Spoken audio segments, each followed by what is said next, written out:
A week passed, and Min-jun returned to Harmony's grill 3 times. Always late at night when the diner was quiet, always sitting at the counter where Zara worked. He ordered coffee, simple food, and engaged her in conversation that started superficial but gradually deepened in ways neither of them seemed to plan. He told her about growing up in Seoul, about the smell of the fish markets where vendors would call out the day's catch in voices that carried across entire blocks. About his mother who'd worked 3 jobs, seamstress by day, cleaner at night, weekend shifts at a convenience store, just to keep their family fed. He edited out the parts about his father's gambling debts and the gang connections that had eventually forced them to flee, but the emotional truth remained intact. These were real memories, real pieces of himself that he rarely shared with anyone. Zara listened with what seemed like genuine interest, asking follow-up questions that felt organic rather than interrogative. She shared her fabricated backstory about Chicago, about a relationship that had ended badly when she discovered her partner had been lying about everything from his job to his marital status. About dreams of eventually moving somewhere quieter, maybe Oregon or Washington, where the rain fell soft and the ocean didn't feel so crowded. The lies came easily now, mixed so thoroughly with emotional truth that even she sometimes struggled to remember where one ended and the other began. During their 3rd encounter, Min-jun asked about her family. Zara felt the weight of her cover story settling around her like a costume she'd worn so long it had started to feel like skin. "I had a sister," she said, the fabricated grief feeling almost real in her throat. "She died young. Car accident. After that, my parents kind of shut down. I've been searching for a place to belong ever since." The vulnerability in her voice wasn't entirely manufactured. Deep cover work required drawing from real emotion, real experience. The bureau trained you to mine your own life for pieces that could make the lie feel authentic. Zara had lost people too, just not in the ways her legend claimed. "That feeling of searching," Min-jun said quietly, stirring his coffee without drinking it. "I understand it. You think coming to a new place will change things, will let you start fresh. But you bring yourself with you. All the same questions, same doubts. Just a different backdrop." Their conversations continued like this, circling around deeper truths while maintaining careful distance, both of them aware they were dancing around something neither could fully name. Min-jun talked about the weight of responsibility, of making decisions that affected dozens of lives. Zara spoke about feeling invisible, about wondering if anyone ever really saw her beyond the uniform and the practiced smile. The tension between them built gradually. It was in the way her hand would brush his when she set down his coffee cup, in how his eyes would follow her movements across the diner floor, in the moments when their conversation would pause and they'd just look at each other, both acutely aware of the space between them and what it would mean to close it. After one particularly long shift, Zara met Torres in a parking garage downtown during her day off. He sat in his bureau sedan, windows tinted, looking tired in the way handlers always did after running multiple operations simultaneously.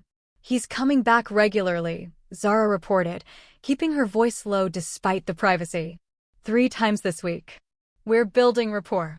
He's starting to open up about pressure, about the weight of leadership.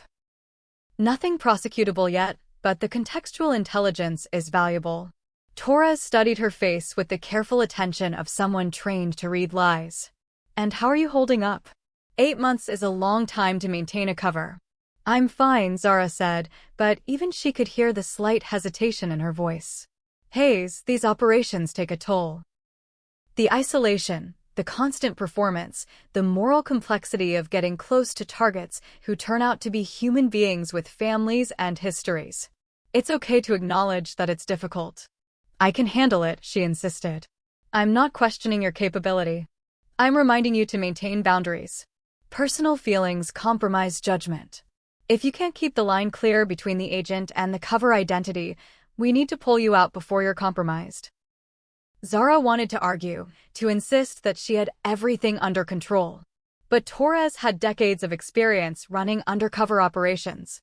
He'd seen agents lose themselves in their covers, had pulled people out when they'd gotten too close to targets, when the line between investigation and involvement had blurred beyond recovery. "I understand," she said finally. Do you? Torres asked, his tone gentle but firm. Because Min-jun Kwon is intelligent, observant, and extremely dangerous. He's also, by all accounts, capable of considerable charm when he wants to be. That combination is exactly how good people end up making bad choices. The warning settled in Zara's chest like a stone, heavy and cold. Because Torres was right. She could feel it happening, the way Min-jun was becoming more than just a target, more than just a case file. He was becoming a person, with complexity and contradiction, with wounds and hopes that made him human rather than just criminal. That was the trap of deep cover work. You had to become real enough to be trusted, had to invest enough of yourself to make the connection genuine. But sometimes, in becoming real, you discovered parts of yourself you'd forgotten existed. Compassion for people who'd made terrible choices. Recognition that the world didn't divide neatly into good and evil, but into people navigating impossible circumstances with imperfect information. One night, after Zara had locked up the diner and flipped the sign to closed, she found Min-jun waiting outside. He was leaning against the brick wall between Harmony's and the laundromat, his breath visible in the cool air, hands in his coat pockets. The street was empty except for a distant car passing on the main boulevard. "Walk you home?" he asked, his tone casual, but his body language alert, aware. Zara hesitated. This was a threshold. Accepting meant moving their interaction outside the safe boundaries of the diner, into something more personal and potentially more dangerous. Refusing meant maintaining professional distance, but possibly damaging the rapport they'd built, the trust that was so carefully constructed it felt fragile as glass. "Sure," she finally said, a note of wry amusement in her voice. "But don't get any ideas." "Wouldn't dream of it," Min-jun replied, falling into step beside her. They walked through Koreatown's quiet streets, past closed shops with security gates pulled down, past late-night restaurants where smoke drifted from kitchen vents and the smell of grilling meat hung in the air. The city felt different at this hour, softer somehow, less aggressive, as if the darkness gave permission for honest conversation that daylight wouldn't allow. Min-jun talked about his business, carefully skirting the illegal parts, describing the legitimate challenges of international trade. "Everything's about control," he said. "Making sure the right people get paid, the right documents get filed, the right connections get maintained.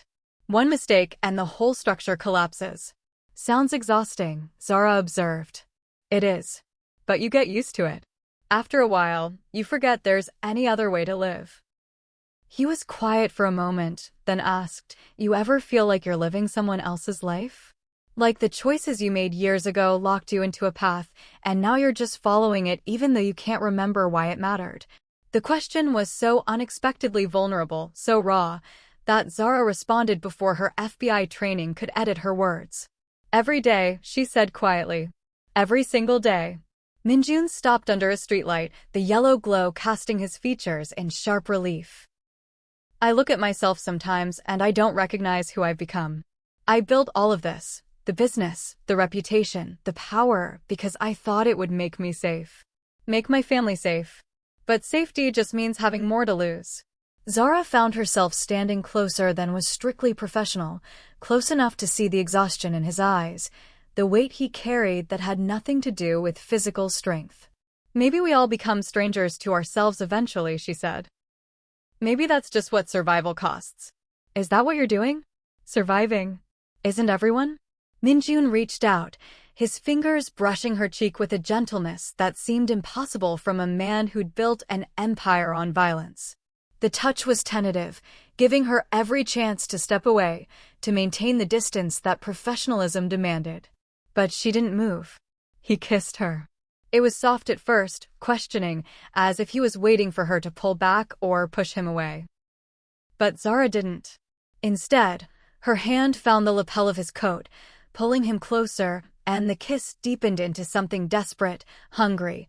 Two people who'd both been alone too long, finding unexpected connection in the darkness. For a moment that stretched into eternity, they were just human beings seeking warmth in a cold city. Not a crime boss and an undercover agent, not predator and investigator, just two people who'd both forgotten what it felt like not to be constantly performing, constantly calculating, constantly alone. When they finally separated, reality crashed back in with brutal force. Zara's breath came quick and shallow, her heart hammering against her ribs. What had she just done? This wasn't just unprofessional, it was potentially catastrophic to the operation. Emotional entanglement compromised judgment, created conflicts of loyalty, opened vulnerabilities that could destroy months of work. I should go, Zara said, her voice shaky, taking a step back. Min-jun nodded, his expression unreadable in the dim light, though she could see the conflict playing across his features, desire and duty warring with each other. Tomorrow? He asked. The word hung between them, weighted with everything they weren't saying. Tomorrow meant continuing this, whatever this was. Tomorrow meant crossing more lines, blurring more boundaries, making choices that neither of them could take back. Tomorrow, Zara confirmed and walked away quickly, not trusting herself to look back. She felt his eyes on her until she turned the corner, and even then, the weight of that kiss stayed with her like a brand, marking a moment when everything had changed and nothing could be the same again. Later, in her apartment. A modest one-bedroom that the bureau had set up with enough personal touches to sell the cover, but not enough to feel like home, Zara sat on the floor of her shower, water cascading over her while she tried to process what had just happened. She'd crossed a line. Kissing Min-jun Kwon wasn't just unprofessional, it was potentially catastrophic to 8 months of painstaking work. The bureau's protocols existed for exactly this reason. Emotional entanglement compromised judgment, created blind spots, made agents protect targets instead of investigating them. But even as she recognized all of this, even as she mentally prepared the conversation she'd need to have with Torres about maintaining boundaries, another part of her mind kept returning to the look in Min-jun's eyes when he'd asked about living someone else's life. That hadn't been manipulation. That had been real. The problem with deep cover operations was that they required you to become real enough to be trusted. And sometimes, in becoming real, you discovered uncomfortable truths. Min-jun Kwon had built a criminal empire. He was responsible for drug distribution, extortion, violence that had destroyed families and lives. These were facts, documented and indisputable.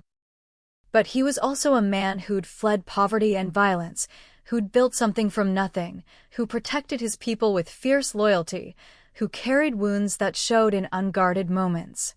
These were also facts. The FBI taught you to focus on the first set of facts and ignore the second. But Zara was discovering that humans couldn't actually compartmentalize that cleanly. She saw the whole person, even when she was trying not to. She saw the contradiction. The man capable of ordering violence who also spoke about his mother with such tenderness, it made her chest ache. Justice wasn't supposed to be complicated. Criminals broke the law, agents caught them, prosecutors sent them to prison. Clean lines, clear categories. But those lines were blurring now, replaced by something messier and more human. While Zara wrestled with her conscience, across the city in a warehouse near the docks, Seung-ho Park sat across from Viktor Ivanov in a meeting that Min-jun knew nothing about. He suspects nothing, Seung-ho said, accepting the glass of vodka Viktor poured. The ambush at the casino has him focused on retaliation. He thinks you're reckless, aggressive. Doesn't see the larger strategy. Viktor's smile was cold, calculating. He was younger than Min-jun by a decade, hungrier, willing to take risks that more experienced operators avoided. And the waitress? The one at Harmony's. A distraction, Seung-ho dismissed. Min-jun's getting sentimental in his old age. He keeps going back to that diner like he's got something to prove. Let him waste time on a woman who means nothing. You've been with him how long? 23 years. Since we were kids in Seoul. Viktor leaned back in his chair, studying Seung-ho with the assessing gaze of someone who trusted no one completely. And you're willing to betray him for what? Money? Twice what he pays me, Seung-ho said flatly. Plus 15% of the territory once Shadow Lotus falls. You promised that. I did. But I need to understand, 23 years of loyalty doesn't disappear overnight. Seung-ho's scarred face remained impassive. He taught me that business is business. Nothing personal. The moment he made that clear, he made this possible. You're offering a better deal. I'm taking it. That's how this world works. Victor raised his glass. To business, then.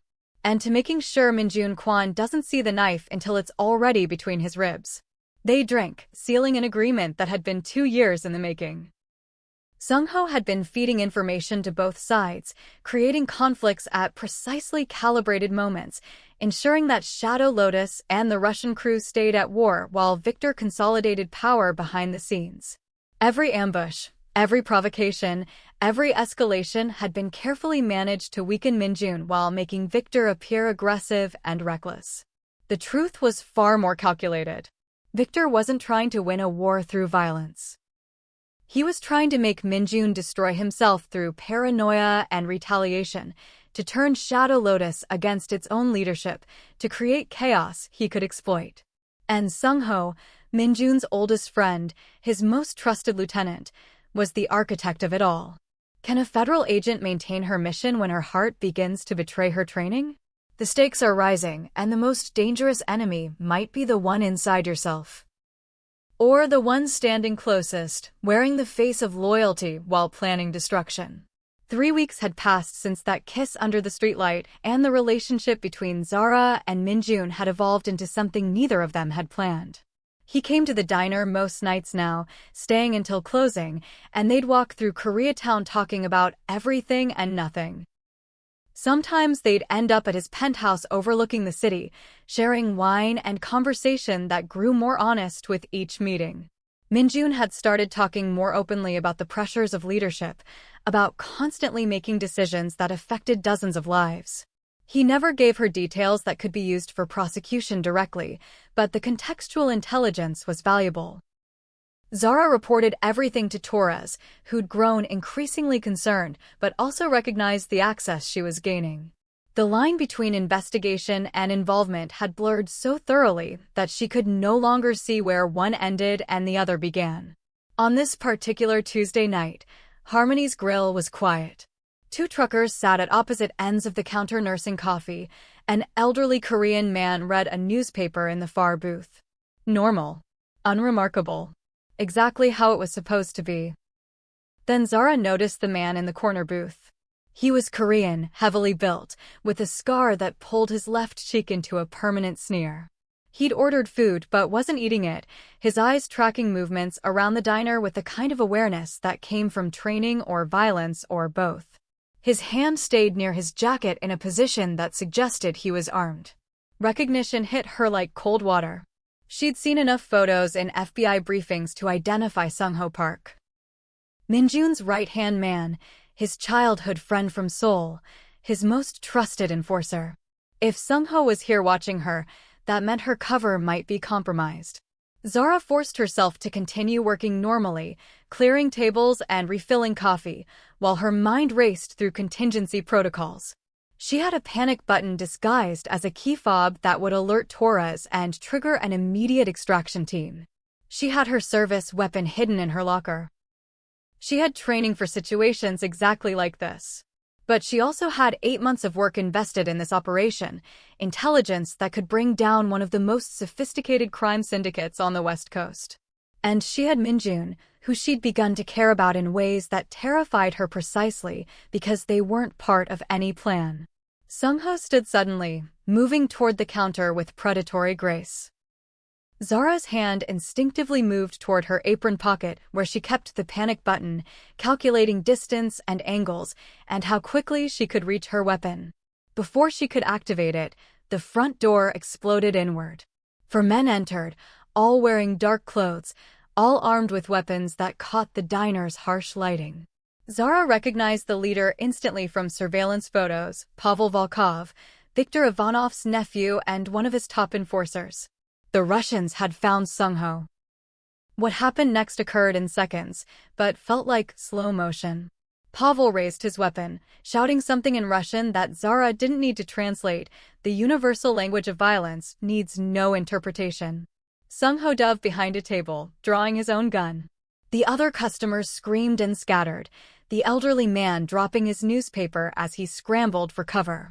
Zara dropped below the counter, her training taking over even as her mind struggled to process what was happening. She calculated angles, exit strategies, the distance to her locker where her Glock 19 waited. The back entrance crashed open with enough force to tear the hinges, and Min-jun came through like he'd been born for violence.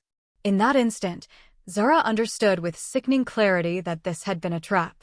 The Russians had used Seung-ho as bait, knowing Min-jun would come to back up his oldest friend. Gunfire erupted, deafening in the enclosed space. Glass shattered as bullets punched through the diner's front windows. Wood splintered where rounds hit the counter and booths. The air filled with the acrid smell of gunpowder and the screams of terrified customers scrambling for exits that suddenly seemed impossibly far away. Zara stayed low, her heart hammering so hard she could feel it in her throat. Min-jun had taken cover behind the industrial dishwasher, returning fire with practiced efficiency. One of Pavel's men went down, clutching his leg, blood spreading across the tile floor. Seung-ho was pinned behind an overturned table, wounded but still fighting. This was it. The moment where 8 months of careful work either paid off or collapsed completely. Zara could activate her panic button right now. FBI tactical teams would arrive within minutes. She could end this operation with arrests, evidence, prosecutions. Everything she'd been sent here to accomplish. But Min-jun was outnumbered and outgunned. Pavel's men were moving to flank his position, and from where Zara crouched behind the counter, she could see the angle they'd have in less than 10 seconds. A clean shot that Min-jun wouldn't see coming until it was too late. She made her decision in the space between heartbeats. Zara moved to her locker, hands shaking as she pulled open the door and grabbed the stack of community college textbooks she'd hollowed out months ago. Her Glock 19 sat nested in the carved-out pages, exactly where she'd hidden it on her first day at Harmony's. The weight of it in her hand was familiar, grounding, cutting through the chaos with cold certainty. Her Quantico training flooded back, muscle memory built through thousands of hours on the range. Proper stance. Controlled breathing despite the adrenaline. Smooth trigger pull. She came up from behind the counter with the weapon extended, acquiring her first target. Not Min-jun. The Russians. Her first shot hit Pavel in the shoulder, spinning him around. The impact threw off his aim, his return fire going wide. Her second shot took out the man trying to flank Min-jun's position, catching him in the chest. He went down hard, weapon clattering across the floor. Min-jun's eyes found hers across the chaos, and in that split second, everything changed. The way she moved, the way she handled the weapon, the tactical decisions she was making, it all screamed law enforcement. There was no way to hide it now, no cover story that could explain away the professional competence of her shooting. He knew. She saw the recognition in his face, saw the betrayal and understanding flash across his features in equal measure. But there was also something else, grudging respect, maybe, or the grim acknowledgement that they were both doing what they had to do to survive the next 60 seconds. Pavel had recovered enough to fire again, his bullet taking a chunk out of the counter inches from Zara's head. She dropped back down, her training warring with terror. This wasn't a controlled exercise on a bureau range. These were real bullets fired by men who would kill her without hesitation if they realized she was federal. The back. Min-jun shouted to her, his voice cutting through the ringing in her ears from the gunshots. There's an exit through the kitchen. Zara made her way to where Seung-ho had collapsed, bleeding from a leg wound. She grabbed him under the arms, hauling him toward the kitchen with strength born of adrenaline and desperate determination. Min-jun provided covering fire, then followed, the three of them crashing through the kitchen door just as Pavel's remaining men regrouped for another assault. They burst into the alley behind the diner. Min-jun had a car waiting. A black Mercedes with bulletproof windows and an engine that roared to life when he hit the ignition. They piled in, Seung-ho groaning in pain, Zara applying pressure to his wound with dish towels she'd grabbed from the kitchen. Min-jun drove like the entire LAPD was chasing them, which, Zara realized with growing horror, they probably would be soon. In the distance, sirens began their distinctive wail, police responding to reports of gunfire in Koreatown. She'd just engaged in a firefight protecting criminal targets. She'd killed or wounded civilians, even if those civilians were Russian mobsters. She'd compromised an FBI operation. She'd committed career suicide and possibly actual crimes. And she'd do it again, because watching Min-jun die wasn't something she could have lived with. The Mercedes tore through the empty streets, putting distance between them and Harmony's grill, between them and the life Zara had been living for 8 months, between them and any pretense that this operation was salvageable in any conventional sense. In the rearview mirror, Min-jun's eyes met hers. No words were needed. They both understood that everything had changed, that the careful dance they'd been performing had just ended in the most violent way possible. And now they'd have to face the consequences. They ended up at Min-jun's safe house, a minimalist apartment in a building he owned under a shell company. 15 floors up with panoramic views of Los Angeles sprawling in every direction, the city lights glittering like fallen stars against the darkness. It was the kind of place designed for emergencies, sparse furniture, no personal items, nothing that could connect it to Min-jun's legitimate identity.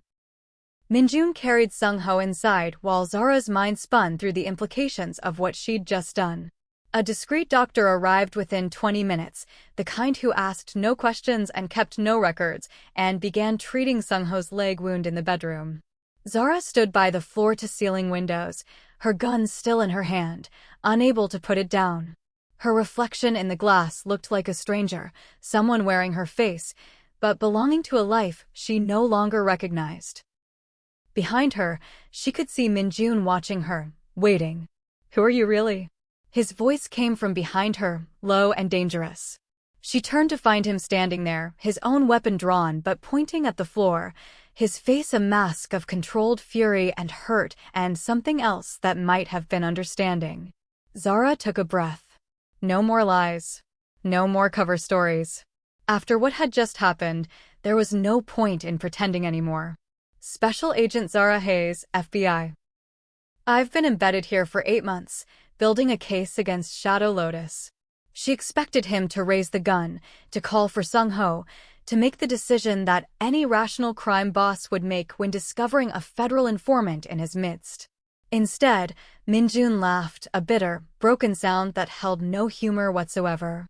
"Of course you are," he said, moving to the bar and pouring himself 3 fingers of whiskey. "The moment I let someone in, the moment I start to think maybe there's something in this world besides power and survival, it turns out to be a lie." "It wasn't all a lie," Zara said quietly, setting her gun down on the table between them, a gesture of trust that might be the last mistake she ever made. "The conversations we had, the things I told you about feeling lost, about wanting to belong somewhere, that was real. More real than I've been with anyone in years. But you were still gathering intelligence, building a case, planning to put me in prison for the rest of my life." Yes, she admitted, because anything less than total honesty now would be an insult to both of them. "That was the job. That's what I was sent here to do." Min-jun drained his whiskey, poured another, and stared at her with eyes that had gone cold. "So why did you save me tonight? Why not let Pavel finish what he started, close your case with a nice clean ending where the criminals kill each other and the FBI sweeps in to clean up?" It was a fair question.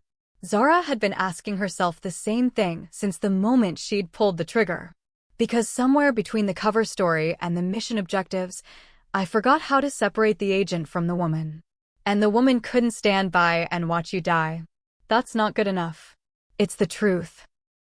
They stood there in tense silence, the city glittering beyond the windows, both of them armed and exhausted and trapped in a situation that had no good outcome.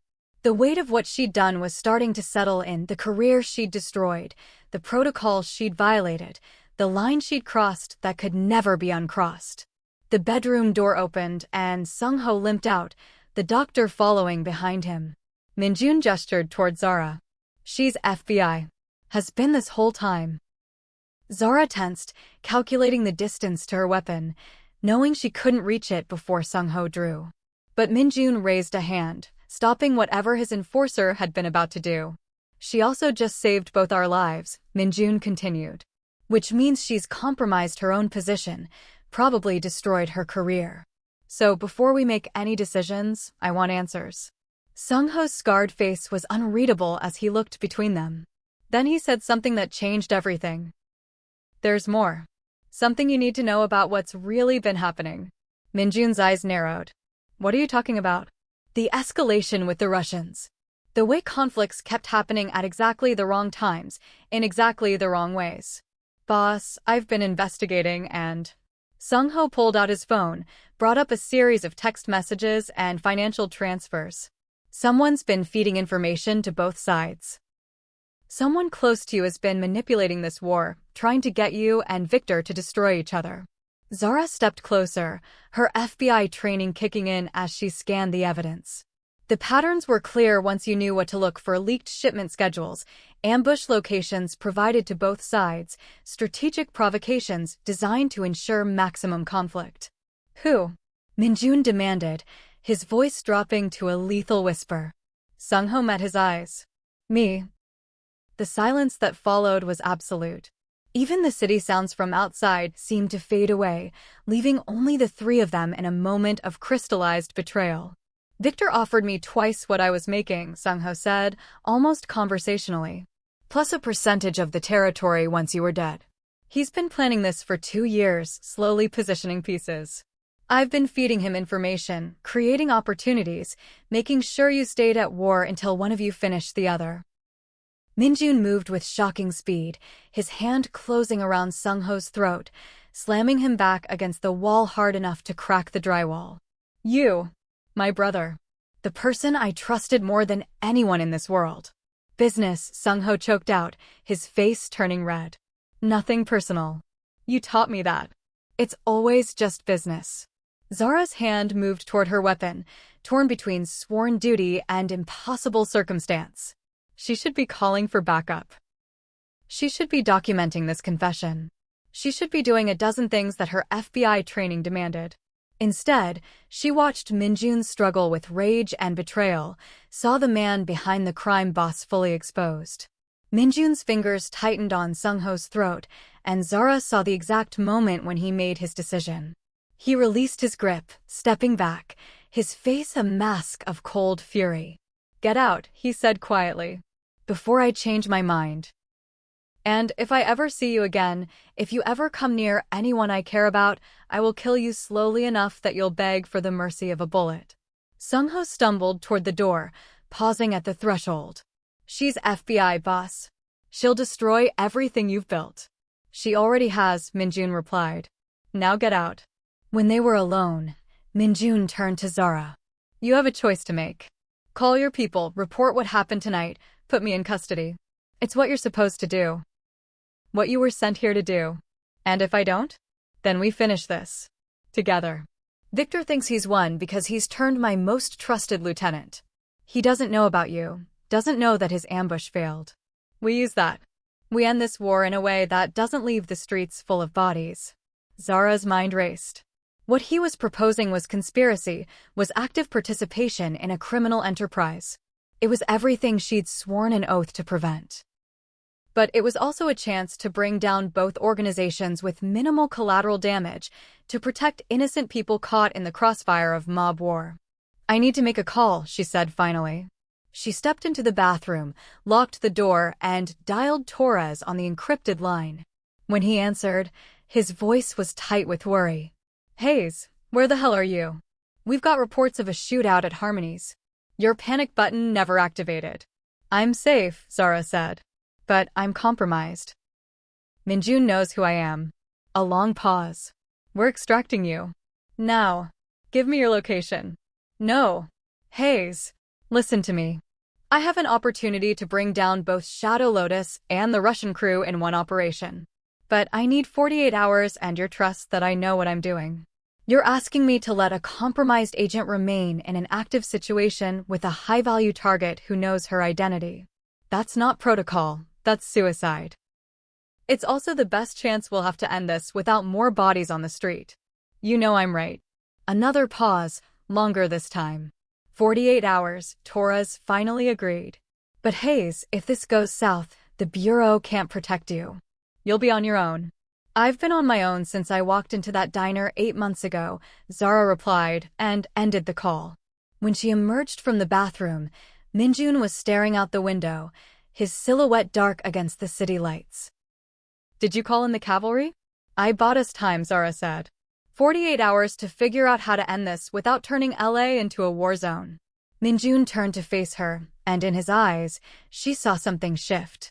Not trust, exactly, that would take years to rebuild, if it was even possible. But recognition.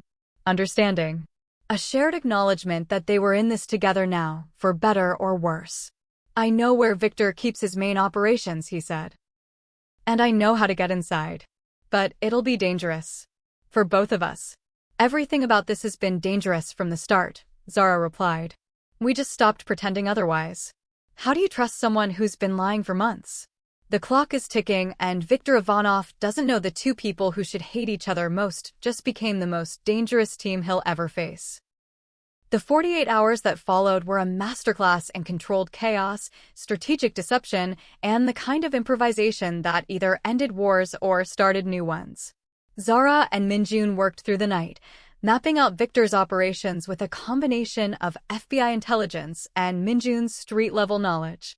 What emerged was a picture of an organization even more sophisticated than the Bureau had realized. Victor wasn't just another gang boss. He was building a network that stretched from the port of LA all the way to connections with Eastern European cartels. He's using the war with you as cover, Zara observed, studying the pattern of shipments and money transfers she'd pulled from FBI databases. Every time your organizations clash, it distracts from his real operations. He's been consolidating power while everyone watches you two fight. Min-jun nodded grimly, pulling up a blueprint of a warehouse complex in San Pedro. This is where Victor runs his main distribution. Protected, isolated, defensible. But there's a weakness. Which is, he thinks I'm dead or at least severely weakened. Seung-ho will have reported the ambush, probably claimed he barely escaped himself. Victor will be celebrating, getting careless. That's when we hit him. Zara studied the blueprints with a tactical eye, already calculating entry points and fallback positions. We'll need backup. I can bring in a tactical team. No. Min-jun's voice was flat. The moment the FBI shows up in force, Victor disappears. He's got warning systems, escape routes, contingency plans. This needs to be quiet, surgical. You're asking me to conduct an illegal raid without authorization or backup. That's not going to happen. They stared at each other across the table, the fundamental conflict between them rising to the surface again. He needed to operate outside the law to be effective. She was sworn to uphold it. There had to be a middle path. What if, Zara said slowly, we give the FBI everything they need to build an airtight case, but the actual takedown happens in a way that looks organic? A falling out between criminal organizations, captured on multiple surveillance devices, with enough evidence left behind to prosecute everyone involved. Min-jun considered this.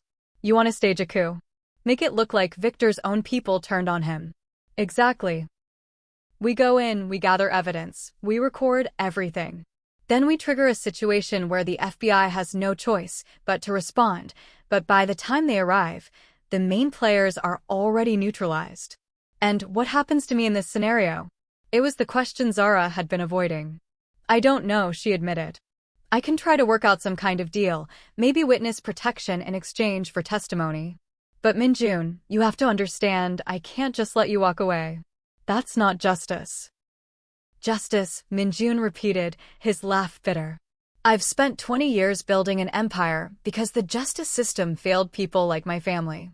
We came to America legally, worked 3 jobs, followed every rule, and still got crushed by a system that didn't care if we lived or died. So yes, I broke the law. I became the thing that scared people. Because it was that or disappear. I understand that, Zara said quietly. And I'm not saying the system is perfect.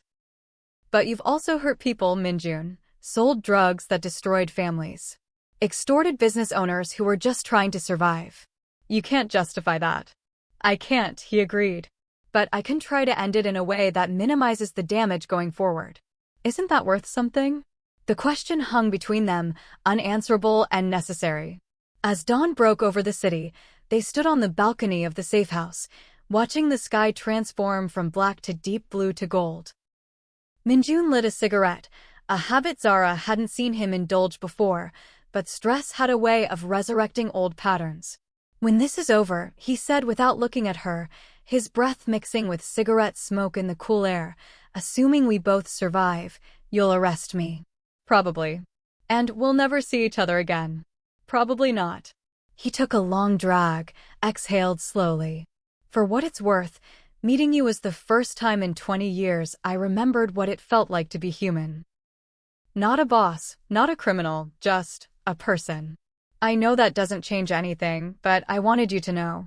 Zara moved to stand beside him, their shoulders almost touching.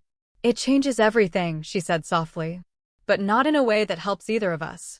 They stood there in silence, watching the city wake up, both knowing that in 24 hours, one way or another, this strange alliance would end.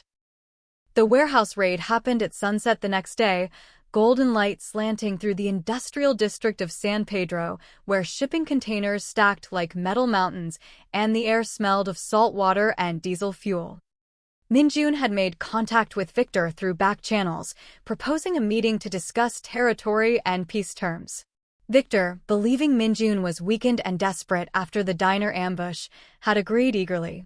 He saw it as an opportunity to finish what the restaurant attack had started, a chance to eliminate his rival while pretending to negotiate.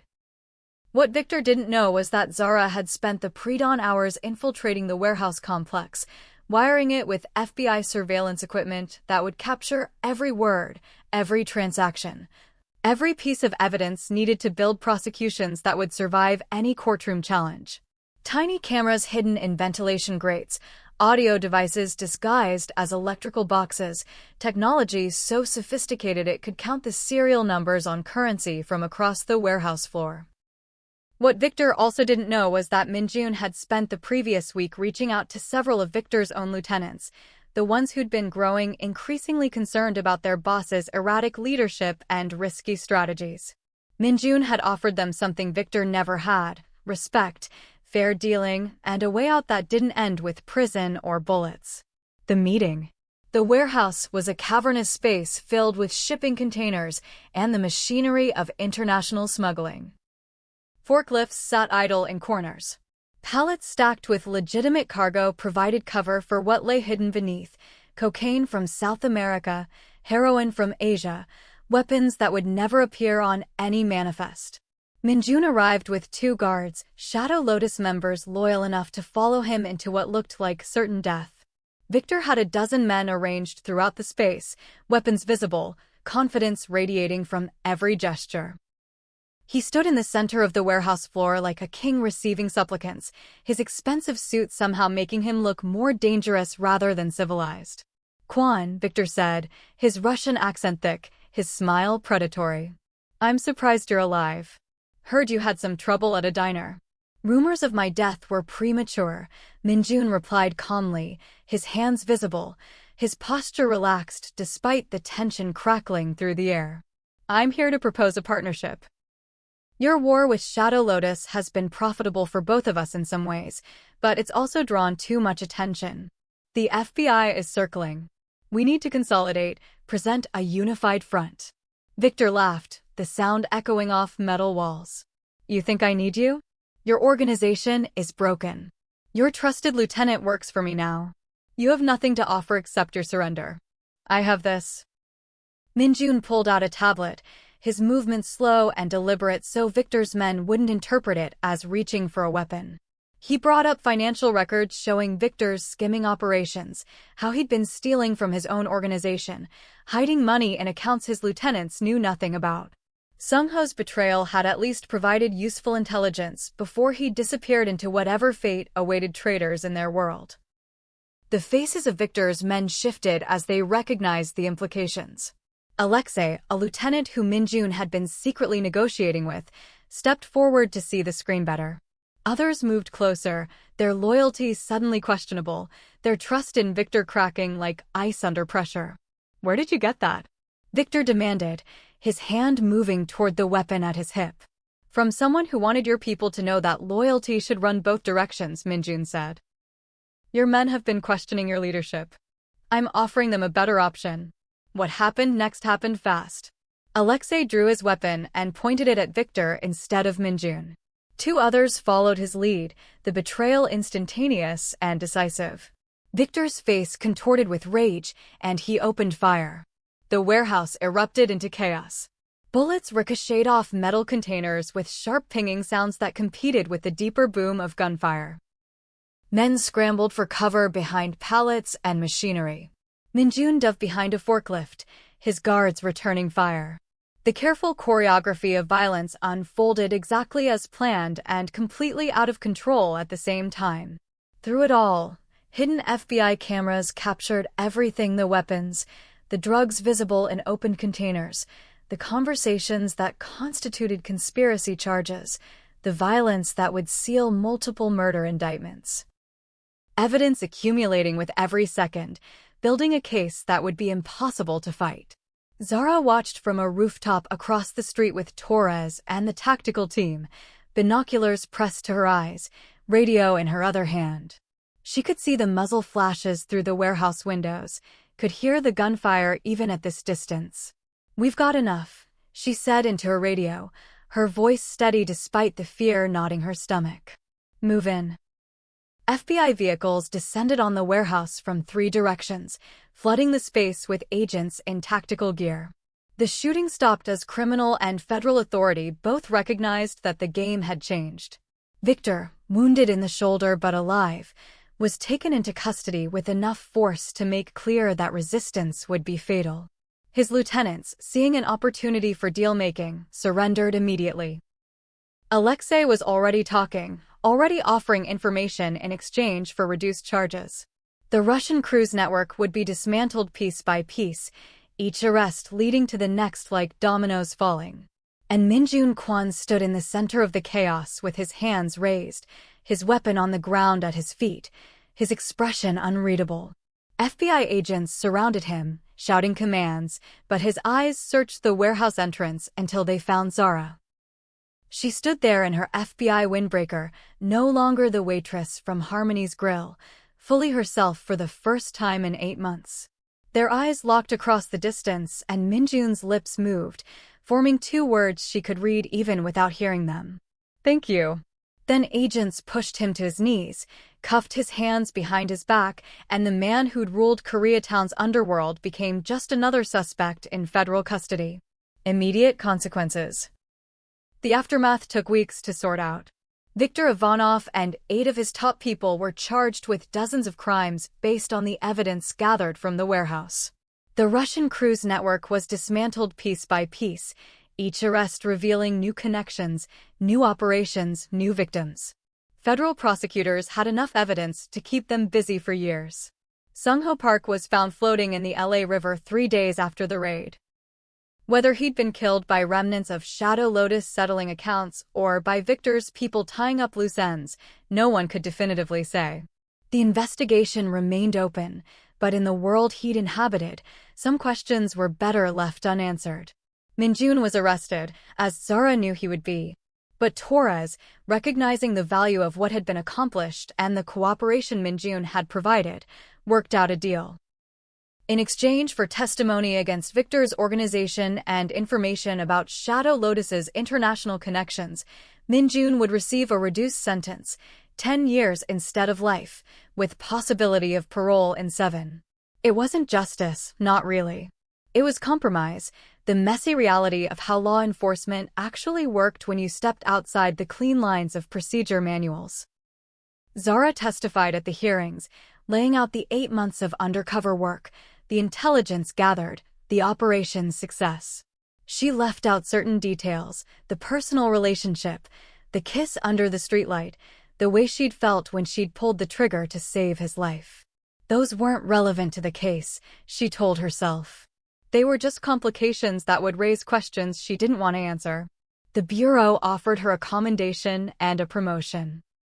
She turned down the promotion, requested a transfer to the Sacramento field office. Staying in Los Angeles felt impossible now. Everywhere she looked, she saw memories of those 8 months, when she'd been someone else, when the lines between right and wrong had blurred into something more human and harder to define. 6 months after the trial concluded, Zara received a letter. No return address, but she recognized the handwriting from the Chinese takeout orders she'd seen Min-jun make at the diner. Inside was a single sheet of paper with 2 lines written in careful script. The tip was always yours. Use it wisely. And below that, a set of numbers, coordinates to an offshore account containing exactly $1 million. Clean money, as far as any forensic accountant could prove, belonging to no one and transferable to anyone. Zara stared at the numbers for a long time. By all rights, she should report this. It was likely proceeds from criminal enterprise, even if it couldn't be proven. Taking it would compromise every principle she'd stood for throughout her career. But she also thought about what Torres had said once, about how deep cover operations took pieces of you that you never got back. About how the Bureau used people and moved on. About sacrifice and service and the quiet ways both could destroy you. In the end, Zara donated most of the money anonymously to organizations that supported immigrant families and addiction recovery, causes that addressed some of the root problems that had created men like Min-jun Kwon in the first place. But she kept enough to buy a small cabin in Oregon, overlooking a lake, far from the chaos of undercover work and impossible choices. She didn't return to the Bureau. She resigned quietly, taking a job teaching criminal justice at a community college, sharing war stories edited for legal safety with students who still believed the world divided neatly into right and wrong. Years later, a reporter working on a story about organized crime in Los Angeles tracked down Zara Hayes at her Oregon cabin. He wanted to interview her about the Shadow Lotus case, about the undercover operation that had brought down 2 crime syndicates simultaneously. She declined, of course. But before the reporter left, he mentioned something interesting. Min-jun Kwon had been released on parole after 7 years. Good behavior, continued cooperation with federal investigations. He'd moved to Seattle, started a legitimate import business, stayed clean. The reporter had tried to reach him for comment, but Min-jun had refused all interviews. Did he say anything? Zara heard herself ask, unable to resist. The reporter checked his notes. Just one thing. He said that sometimes the worst thing that happens to you turns out to be the thing that teaches you how to be better than you were. He said he learned that from someone who saw him more clearly than he saw himself. After the reporter left, Zara sat on her porch and watched the sun set over the lake, painting the water in shades of gold and crimson. She thought about writing a letter, about reaching out, about seeing if whatever had existed between them could survive in the real world, outside the pressures of undercover operations and criminal empires. But she didn't. Because some stories end at the beginning, and some connections are meant to stay suspended in that moment before reality intrudes.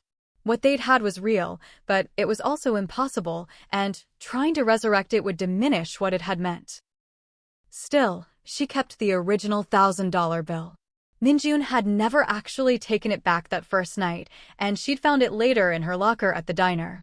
She'd kept it all these years, a reminder of the moment when 2 people playing roles had briefly seen each other clearly, before the weight of their choices pulled them apart. It was worth more than any amount of money, that moment of recognition. It was worth everything and nothing at all. And on quiet nights, when the lake was still and the stars reflected on its surface, Zara would take out the bill and remember what it felt like to be fully human. Flawed and conflicted and capable of seeing beyond the categories we use to organize the world into good and evil, right and wrong, criminal and cop. Sometimes the lines blur. Sometimes you make the best choice you can in an impossible situation. Sometimes respect goes both ways, even when everything else divides you. And sometimes that has to be enough. What happens when you realize the person you were sent to destroy sees you most clearly? Can redemption exist outside the law, and does justice always look like punishment? This is the story of two people who met between their roles, found something real in deception, and learned that recognizing another person's humanity matters, even when everything demands you see them as enemy. If you want to know what really happens when loyalty, duty, and unexpected connection collide, subscribe for more stories exploring the complicated truth behind headlines. Drop a comment. Do you think Zara made the right choice? What would you have done? Remember, in a world of easy answers, the hardest questions force us to admit that sometimes everyone's both right and wrong at the same time.